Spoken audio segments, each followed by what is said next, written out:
Discipline is on display in this halving chart. It has been measured mathematically.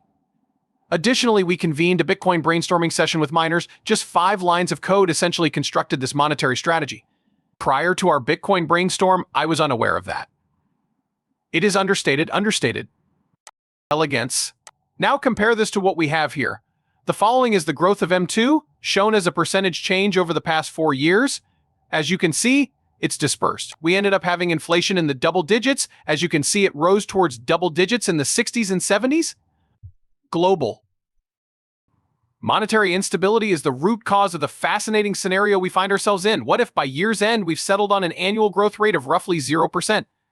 That is a yearly average. As you can see, this line has only shown once before, and it will fall anywhere between 2 and 3%. The year was 1990. From that point on, chaos ensued on a global scale. Now that it's undergone its 4th halving, the supply growth rate of Bitcoin has dropped to 1%, well below gold's growth rate.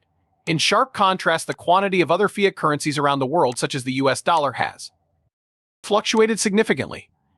In her most recent market update, Cathie Wood, CEO and CIO of ARK Invest, discussed the reasons why Bitcoin will gain in value while fiat currencies fall in value because of their inherent volatility.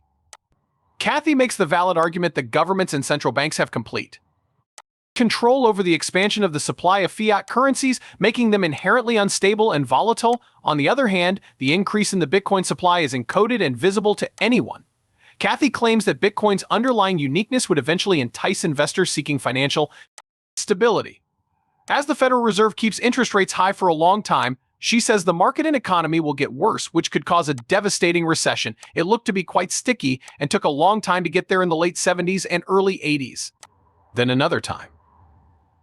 In what was probably 1979, Chairman Volcker entered the picture. "We need to get this under control," he proclaimed. Plus, he began squeezing out the money supply. This upward trend persisted all the way into the mid-1990s. Also, the part in the mid-1990s is fascinating since it mirrors modern times to a certain extent. You may recall that a chain reaction of currency devaluations occurred throughout the globe in the mid-1990s. Since our currency serves as a global reserve asset, our monetary policy has been making its way around the globe. And Mexico was the first country to experience a significant devaluation. We were dealing with Mexican stocks, so I remember it perfectly. The Asian domino effect followed a few years after that. In 1997, the Thai baht probably depreciated, setting a trend that spread across Asia. In 1998, we saw the Russia default, and subsequently, long-term capital began to crumble. All sorts of excesses might result from monetary policy that is so uncertain that it spreads across the system. So what do we have now?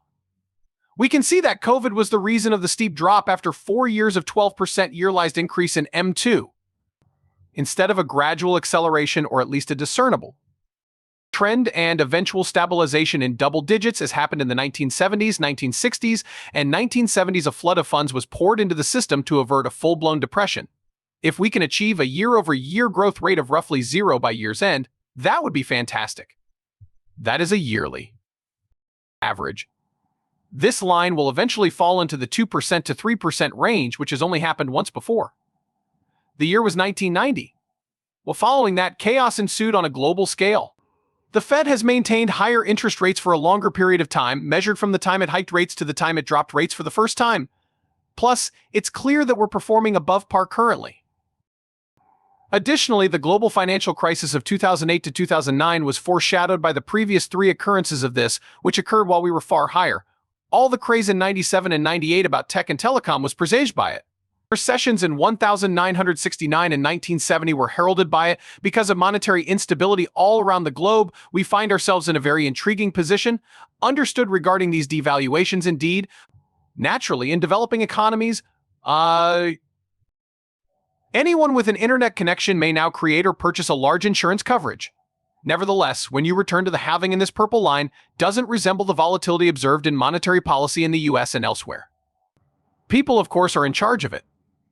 In 1971, the United States of America closed its gold window and decoupled from the gold exchange standard. While people have attempted to rein in inflation and its associated consequences, monetary policy has remained completely out of control ever since. At this moment, we feel that they're going overboard on the negative. The actual Fed funds rate is this. That means the Fed funds rate is somewhere between 5.5 and 5.5%. You can see that we obtained 2.5% there after subtracting 3%. If inflation drops as predicted and the Fed keeps interest rates unchanged, a move that markets currently don't anticipate happening until November, then this line will extend closer to 5%. That is something we haven't witnessed since the 1980s, when inflation was still thought to be ingrained or at risk of returning to double digits. Today, we are not at all like that. As you can see on the next slide, the Federal Reserve has maintained higher interest rates for a longer period of time, specifically from its most recent rate hike to its initial rate cut. Now we're over average, as you can see. You may also notice that this occurred 3 times earlier when we were significantly higher, which foreshadowed the global financial catastrophe of 2008. Therefore, it was 0607. In the year 9798, it was a precursor to the tech and telecom boom. Recessions in 1969 and 1970 were heralded by it. A little observation regarding a budgetary policy. The deficit is obvious. This is what we show every time.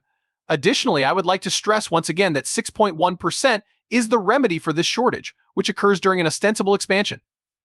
That has only occurred once, just following the 0809 meltdown, while stimulus was still being freely distributed in reaction to it. But this isn't a complete breakdown. That was in the 1990s, and we still think expansion will be the answer now. The Clinton administration is mostly characterized by the 1990s.